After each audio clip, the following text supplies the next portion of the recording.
بسم اللہ الرحمن الرحیم۔ السلام علیکم ناظرین۔ خلیفہ عبد الملک بن مروان نے ایک روز اپنے وزیر روح بن رمبا کو اپنے پاس بلایا اور کسی قدر ناپسندیدگی اور شکایت آمیز انداز میں اسے مخاطب کر کے کہنے لگا، میں دیکھتا ہوں لشکر کے نظم و نسق کی حالت درست نہیں ہے۔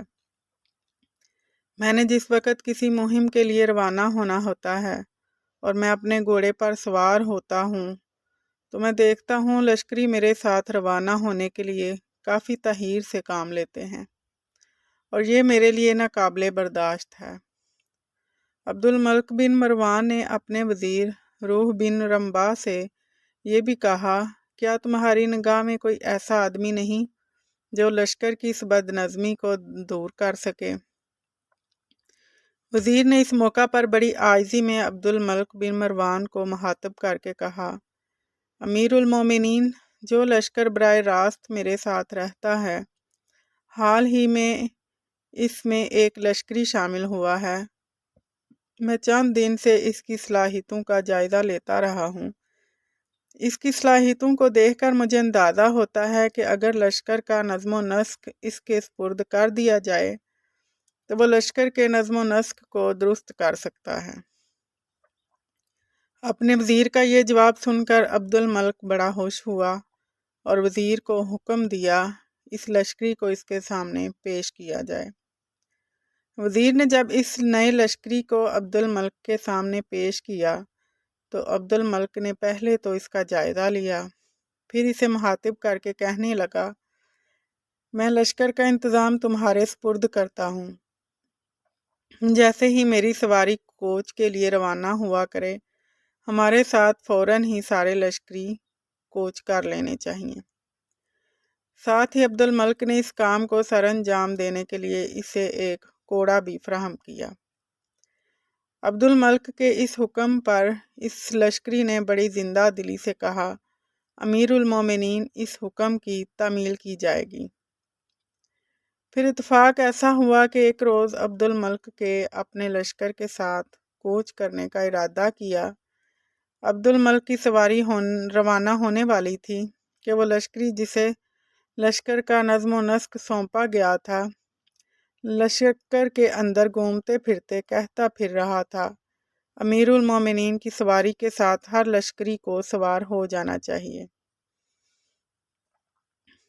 اس نے دیکھا کہ امیر المومنین کی سواری روانہ ہونے والی تھی، جبکہ وزیر کے حصے کے لشکری کچھ سوئے ہوئے تھے اور کچھ کھانا پکانے میں مصروف تھے۔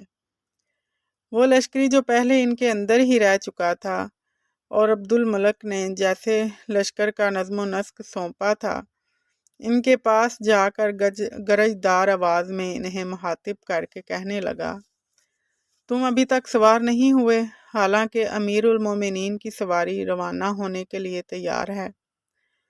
وہ لشکری چونکہ وزیر کے آدمیوں میں پہلے رہ چکا تھا، اس لیے ان لوگوں نے سمجھا کہ وہ ان کے ساتھ ٹھٹھا مذاق کر رہا ہے، لہٰذا ان میں سے ایک مخاطب کر کے کہنے لگا، یہ تو نے کیا بک بک لگا رکھی ہے، آؤ ہمارے پاس بیٹھو اور ہمارے ساتھ کھانا کھاؤ۔ ابھی وہ لشکری اپنی بات پوری نہ کر پایا تھا کہ نظم و نسق سنبھالنے والے اس لشکری نے اپنا کوڑا حرکت میں لاتے ہوئے ان پر پے در پہ کوڑے برسانے شروع کر دیے تھے۔ اس نے آؤ دیکھا نہ تاؤ جو لشکری بھی اس کے سامنے آیا اور جو ابھی تک سواری کے لیے تیار نہ تھا، ان کو کوڑے مار مار کر اس نے ان کی حالت بری کر کے رکھ دی تھی، یہاں تک کہ اس کے اس رویے سے لوگوں میں ایک بگدڑ مچ گئی اور لشکری بھاگ بھاگ کر اپنی سواریوں کی طرف جانے لگے تاکہ سوار ہو کر عبد الملک کے ساتھ روانہ ہو سکیں۔ وزیر کے ماتحت کام کرنے والے لشکری خیموں کے اندر تھے۔ مختلف لشکریوں پر کوڑے برسانے کے بعد اس نے وزیر کے خیموں کو آگ لگا دی۔ یہ صورتحال بڑی خراب تھی۔ تھوڑی دیر بعد وزیر جب اپنی خیمہ گاہ کی طرف آیا اور اس نے دیکھا کہ اس کے ساتھ کام کرنے والے لشکریوں اور خدام پر بڑی بری طرح کوڑے برسائے گئے ہیں اور اس کی خیمہ گاہ کو آگ لگا دی ہے، تب وہ بڑا سیہپا ہو کر عبد الملک کی خدمت میں حاضر ہوا اور جس لشکری کو نظم و نسق سونپا گیا تھا اس کی شکایت عبد الملک سے کی۔ عبد الملک نے حکم دیا کہ اس لشکری کو اس کے سامنے پیش کیا جائے۔ اس لشکری کو جس وقت عبد الملک کے سامنے پیش کیا گیا وہ لشکری اس وقت اپنے ہاتھ میں کوڑا تھامے ہوئے تھا۔ عبد الملک نے اسے مخاطب کر کے پوچھا، کیا تو نے وزیر کے ساتھ کام کرنے والے لشکریوں پر کوڑے برسائے؟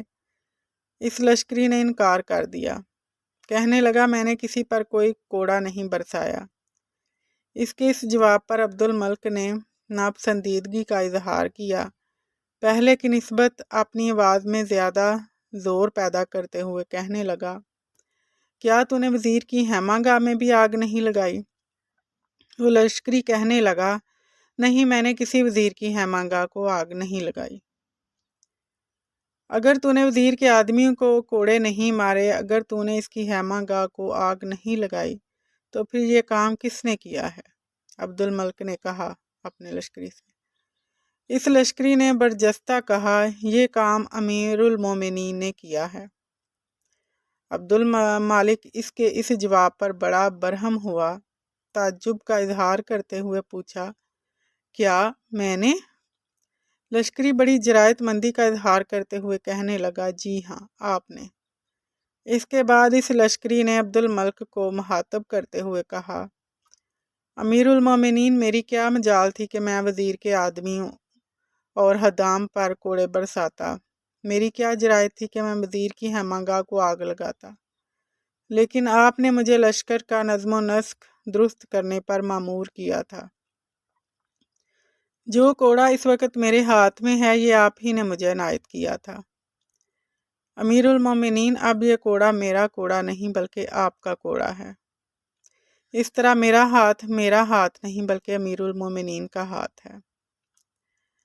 جس وقت آپ کی سواری تیار تھی اس وقت وزیر کے کچھ لشکری خیمہ گاہ میں سوئے ہوئے تھے، سو میں نے ان کے خیموں کو آگ لگا دی، اس لیے کہ وہ تیار نہیں ہو رہے تھے، اور ان کو تیار کرنے کا حکم چونکہ آپ نے مجھے دیا تھا لہذا ان کے خیموں کو آگ میں نے نہیں آپ نے لگائی تھی۔ عبد الملک اس لشکری کی یہ باتیں سن کر مسرت اور خوشی سے اپنی جگہ سے اچھل پڑا اور کہنے لگا، خدا کی قسم لشکر کا نظم و نسق درست کرنے کے لیے مجھے ایسے ہی شخص کی ضرورت تھی۔ وزیر کے لشکریوں پر کوڑے برسانے والا اور وزیر کی خیمہ گاہ کو آگ لگانے والا کون تھا؟ وہ حجاج بن یوسف تھا۔ حجاج بن یوسف بنی امیہ کے ایک انتہائی قابل سالار اور لائق گورنر شمار کیا جاتا تھا۔ وہ اس دور کا ایک بہت بڑا سیاست دان تھا۔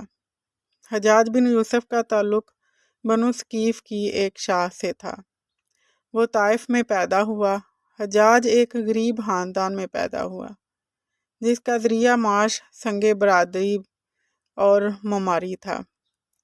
اس کی والدہ قبیلہ بنو ثقیف سے تھی اور مغیرہ بن شعبہ کی مطلقہ بیوی تھی، جیسے امیر معاویہ نے کوفہ کا حاکم مقرر کیا تھا۔ حجاج بن یوسف کے ابتدائی حالات بہت کم معلوم ہے۔ جوانی کے زمانے میں وہ طائف میں ایک مدرسے کا طالب علم تھا۔ اس نے قرآن پاک بھی حفظ کیا ہوا تھا۔